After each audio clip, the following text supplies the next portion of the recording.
జై తెలంగాణ, జై తెలంగాణ. వేలాది మంది యొక్క ఆత్మ బలిదానంతో, లక్షల మంది పోరాట పటిమతోని, కోట్లాది మంది సకల జనుల సమ్మెతోని, ఎన్నోసార్లు మోసపోయి చివరకు ఏర్పడ్డ ఈ తెలంగాణ ఏర్పాట్లో భారతీయ జనతా పార్టీ పాత్రను మరొకసారి మనం నెమరవేసుకోవాల్సిన అవసరం ఉంది. ఆ రోజు పార్లమెంట్లో కానీ, లేదు వీధుల్లో కానీ, ఎక్కడైనా సరే తెలంగాణ ఉద్యమం ఇలా తెలంగాణ రాష్ట్రం ఏర్పడ్డదంటే దానికి ముఖ్య కారణంలో ఒక ఓటు రెండు రాష్ట్రాల నినాదంతో భారతీయ జనతా పార్టీ చేసిన మొదటి తీర్మానమే ఉమ్మడి ఆంధ్రప్రదేశ్లో దానికి మొదటి అంకురార్పణగా చెప్తున్నాను. దాని తర్వాతనే తెలంగాణలో టీఆర్ఎస్ పుట్టడం కానీ, మిగతా ఉద్యమాలు చేయడం కానీ, దాని తర్వాత సకల జనుల సమ్మె చేయడం కానీ, దాంతోపాటు కాంగ్రెస్ పార్టీ వందల మంది చనిపోతున్నా కానీ స్పందించకుండా కుటిల రాజకీయాలు చేసింది మనం మర్చిపోవద్దు.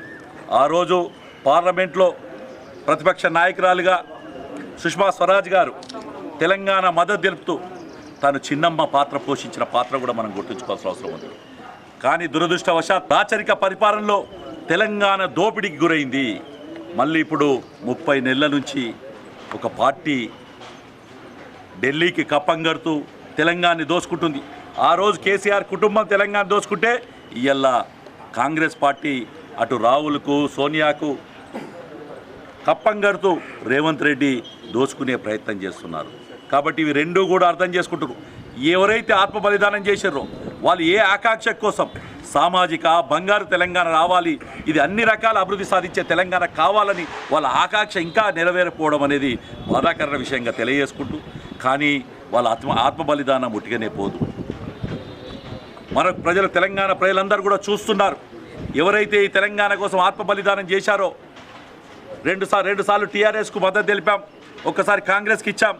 ఈ తెలంగాణ బలిదానం చేసిన, ఆత్మ బలిదానం చేసిన వారి ఆశయాలు నెరవేరాలంటే భారతీయ జనతా పార్టీ దానికి అవసరం ఉంది అని చెప్పి తెలంగాణ ప్రజలందరూ కూడా అనుకుంటున్నారు. కాబట్టి రాబోయే కాలంలో జరిగే ఏ ఎన్నికలైనా తెలంగాణ రాష్ట్రంలో భారతీయ జనతా పార్టీ అధికారంలోకి వచ్చి ఏ తెలంగాణ కోసమైతే తమ ప్రాణాలు అర్పించారో, ఒక పోలీస్ కిష్టయ్య కావచ్చు, ఒక శ్రీకాంత్ చారి కావచ్చు, ఇంకా వందల వేల మంది కావచ్చు, వాళ్ళందరూ కూడా వాళ్ళ ఆశయాలు నెరవేర్చేందుకు భారతీయ జనతా పార్టీ ఇప్పుడు కూడా ముందుండని తెలియజేసుకుంటూ, తెలంగాణ అమరులకు మనస్ఫూర్తిగా శ్రద్ధాంజలి ఘటిస్తూ, తెలంగాణ పోరాట పటిమలో కింది స్థాయి నుంచి ఒక గ్రామం నుంచి ఢిల్లీ దాకా గడగలాడిచిన తెలంగాణ వాదులందరికీ కూడా మనస్ఫూర్తిగా ధన్యవాదాలు తెలియజేసుకుంటూ, ఈ తెలంగాణ ఏర్పాటు సందర్భంగా వారందరికీ కూడా శుభాకాంక్షలు తెలియజేసుకుంటూ, మరొక్కసారి భారతీయ జనతా పార్టీ సుష్మా స్వరాజ్ చిన్నమ్మతనాన్ని మర్చిపోవద్దని తెలంగాణ ప్రజలకు తెలియజేసుకుంటూ, ఈ కాంగ్రెస్ పార్టీ దుష్ట పరిపాలన, అంతకుముందు టీఆర్ఎస్ పార్టీ అరాచక పరిపాలనను ప్రజలందరికీ నెమరవేసుకోవాలని కోరుకుంటూ,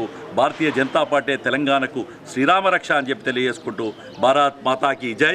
జై తెలంగాణ. తెలంగాణ అమరవీరులకు తెలంగాణ అమరవీరులకు తెలంగాణ.